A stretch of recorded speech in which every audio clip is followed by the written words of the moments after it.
धनपुर गांव एक ऐसा गांव जहां दिन में जिंदगी मुस्कुराती थी, लेकिन रात होते ही सब कुछ बदल जाता था।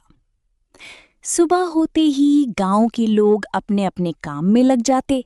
खेतों में हल चलता, औरतें कुएं से पानी भरती, बच्चे मिट्टी में खेलते और बूढ़े पेड़ के नीचे बैठकर पुरानी बातें करते। हर तरफ शांति और सादगी थी। लेकिन जैसे ही सूरज ढलता, गांव की हवा बदल जाती। जल्दी अंदर आ जाओ, दरवाजा बंद कर लो, बाहर मत घूमना। ऐसी आवाजें हर घर से आने लगती। छोटा सा बच्चा चिंटू एक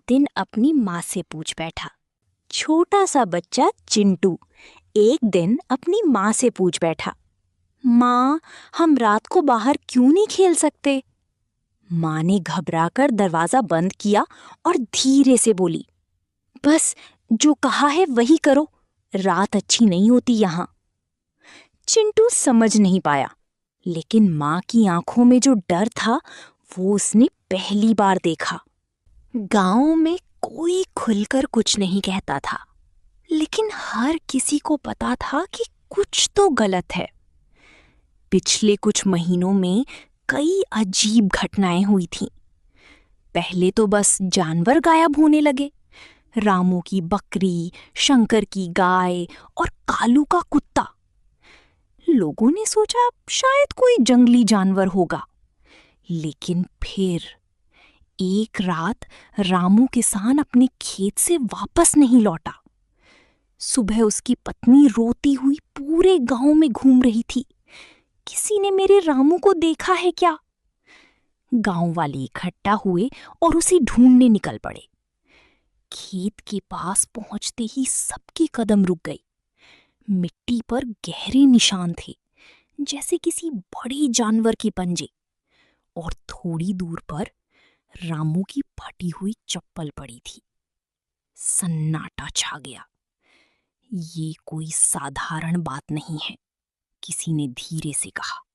उस दिन के बाद गांव में डर खुलकर दिखने लगा। अब लोग रात को घर से निकलना बंद कर चुके थे।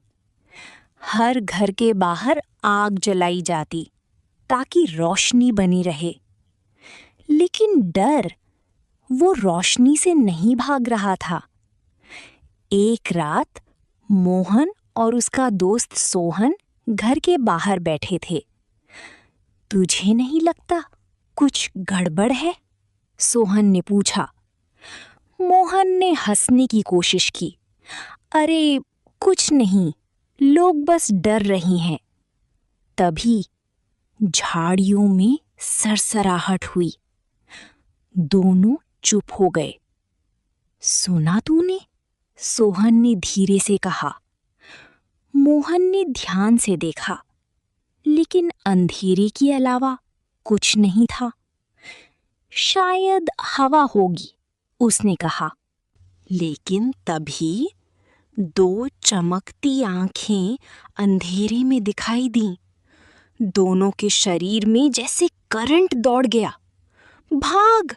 मोहन चिल्लाया। दोनों तेजी से घर की ओर भागे।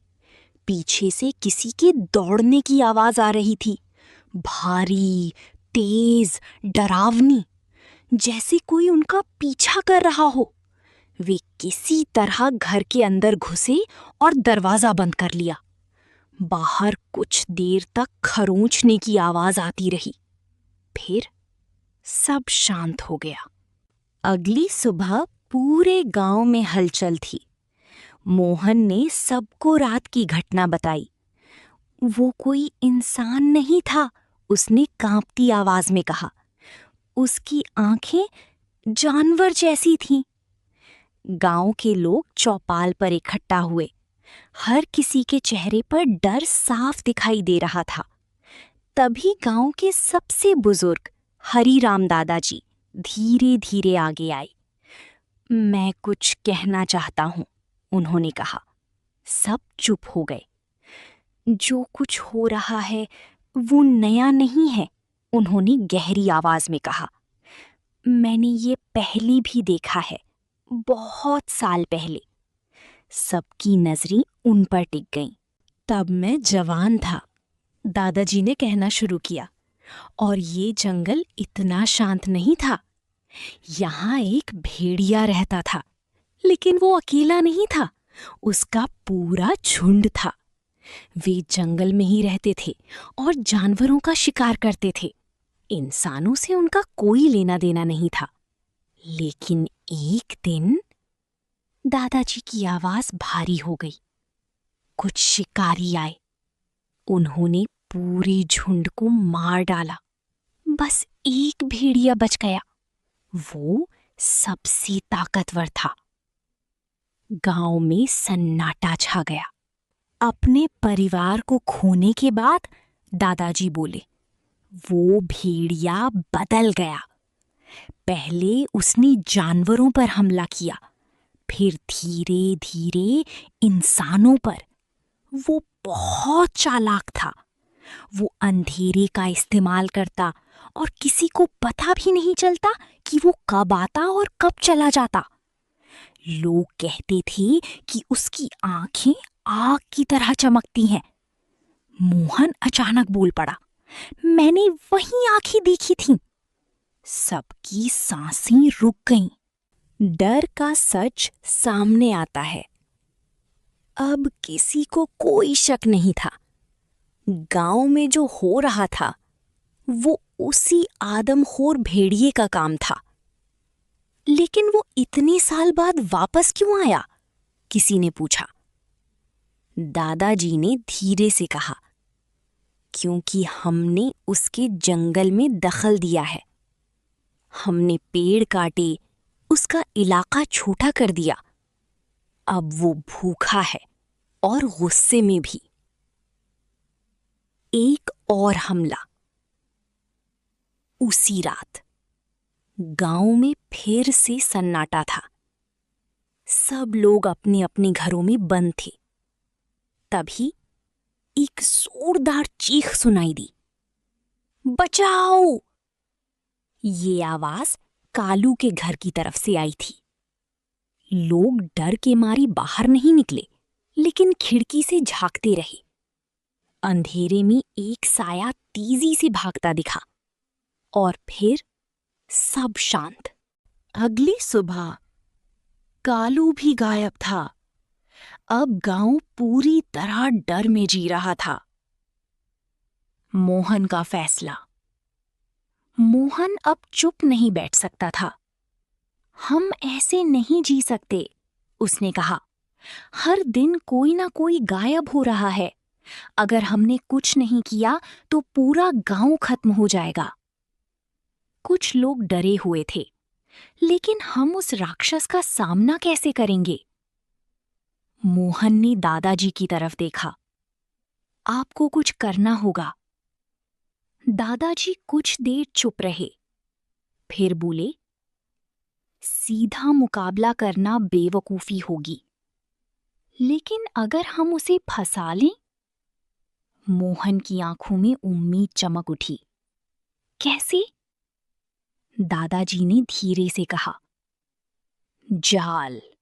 मोहन के जाल वाले शब्द ने जैसे पूरे गांव में एक नई उम्मीद जगा दी थी। लेकिन उम्मीद के साथ डर भी उतना ही बड़ा था। अगर वो हमें ही मार दे तो? एक आदमी ने घबराकर कहा। दादाजी हरीराम ने उसकी तरफ देखा। डर सही है, लेकिन अगर हम कुछ नहीं करेंगे तो वो एक एक करके हम सबको खत्म कर देगा। चौपाल पर बैठे हर इंसान को अब ये बात समझ आ चुकी थी। योजना तैयार होती है। दादाजी ने जमीन पर लकड़ी से एक नक्शा बनाना शुरू किया। ये हमारा गांव है और ये जंगल, उन्होंने रेखा खींचते हुए कहा। वो भेड़िया हमेशा अंधेरे में आता है और शिकार करके वापस जंगल की तरफ भागता है। मोहन ध्यान से सुन रहा था। मतलब हमें उसी जंगल के पास ही फंसाना होगा, उसने कहा। दादाजी ने सिर हिलाया। बिल्कुल, उन्होंने आगे समझाया। हम एक मजबूत जाल बनाएंगे, इतना मजबूत कि वो उसे तोड़ ना सके। लेकिन वो जाल में आएगा कैसे? किसी ने पूछा। दादाजी ने जवाब दिया, चारा। सब समझ गए, उसे लालच देना होगा। खतरनाक फैसला। हम बकरी को बांध देंगे, मोहन ने कहा।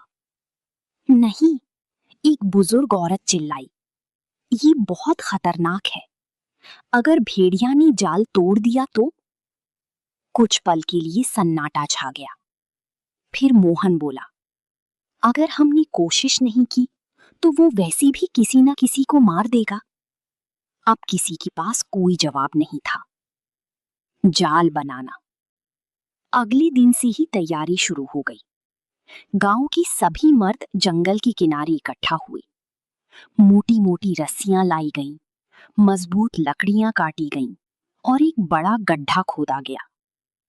उस गड्ढे के ऊपर जाल बिछाया गया, जिसे पत्तों और घास से ढक दिया गया ताकि वो दिखाई न दे।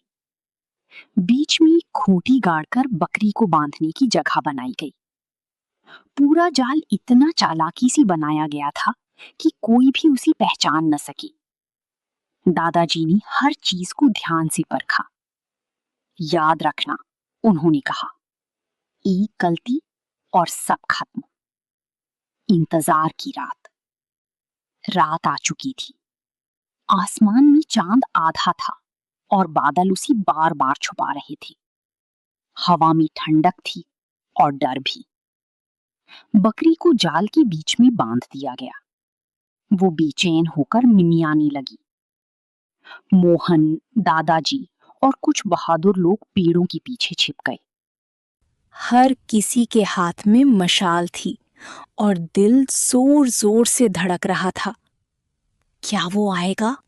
मोहन ने धीरे से पूछा। दादाजी ने फुसफुसाकर कहा, वो जरूर आएगा। उसे खून की गंध आ चुकी होगी। अंधेरे का शिकारी। कुछ देर तक सब शांत रहा। फिर झाड़ियों में हल्की सी सरसराहट हुई। सबकी सांसें थम गईं। आवाज धीरे धीरे पास आने लगी। एक साया अंधेरे में हिलता हुआ दिखा और फिर वो सामने आया। भेड़िए का असली रूप। वो साधारण भेड़िया नहीं था। उसका शरीर बड़ा और ताकतवर था। उसकी खाल पर पुराने घावों के निशान थे और उसकी आंखें सच में आग की तरह चमक रही थीं। वो धीरे धीरे बकरी के चारों तरफ घूमने लगा, जैसे वो जाल को समझने की कोशिश कर रहा हो। ये बहुत चालाक है, मोहन ने मन ही मन सोचा। बकरी डर के मारे जोर जोर से चिल्लाने लगी। भेड़िए ने एक तेज गुर्राहट की और अचानक छलांग लगा दी। जैसे ही उसने छलांग लगाई, धड़ाम, जाल उसके ऊपर कस गया। वो गड्ढे में गिर चुका था। पूरा जंगल उसकी दहाड़ से गूंज उठा। फंस गया, मोहन चिल्लाया। लेकिन खुशी ज्यादा देर नहीं टिक पाई। खतरा अभी बाकी था। भेड़िया जोर जोर से छटपटाने लगा। उसने अपने दांतों से रस्सियों को काटने की कोशिश की। उसकी ताकत इतनी ज्यादा थी कि जाल हिलने लगा। ये जाल तोड़ देगा, एक आदमी घबराकर बोला। दादाजी जोर से चिल्लाए, सब लोग तैयार हो जाओ। आखिरी मुकाबला। गांव वाले मशाल लेकर आगे बढ़े। भेड़िया ने उन्हें देखा और भी गुस्से में आ गया। उसने इतनी जोर से झटका दिया कि जाल का एक हिस्सा टूट गया। जल्दी करो, मोहन चिल्लाया। अगर वो निकल जाता तो सब खत्म हो जाता। गांव वालों ने मिलकर जाल को कसकर पकड़ा। कुछ लोगों ने ऊपर से मोटी रस्सियां और डाल दी। भेड़िया पूरी ताकत से लड़ रहा था, लेकिन इस बार गांव वाले भी पीछे हटने वाली नहीं थी। अंत। आखिरकार काफी देर की जद्दोजहद के बाद भेड़िया कमजोर पड़ने लगा। उसकी दहाड़ धीरे धीरे कम हो गई और फिर सब शांत हो गया। नई सुबह, नई शुरुआत। अगली सुबह धनपुर गांव में पहली बार सुकून था। लोग अपने घरों से बाहर निकले बिना डर के। बच्चे फिर से हंसने लगे और औरतों की चेहरे पर राहत थी। मोहन ने आसमान की तरफ देखा और गहरी सांस ली। दादाजी मुस्कुराए, हम जीत गए। सीख। जब लोग एकजुट होकर डर का सामना करते हैं तो सबसे बड़ा खतरा भी हार जाता है।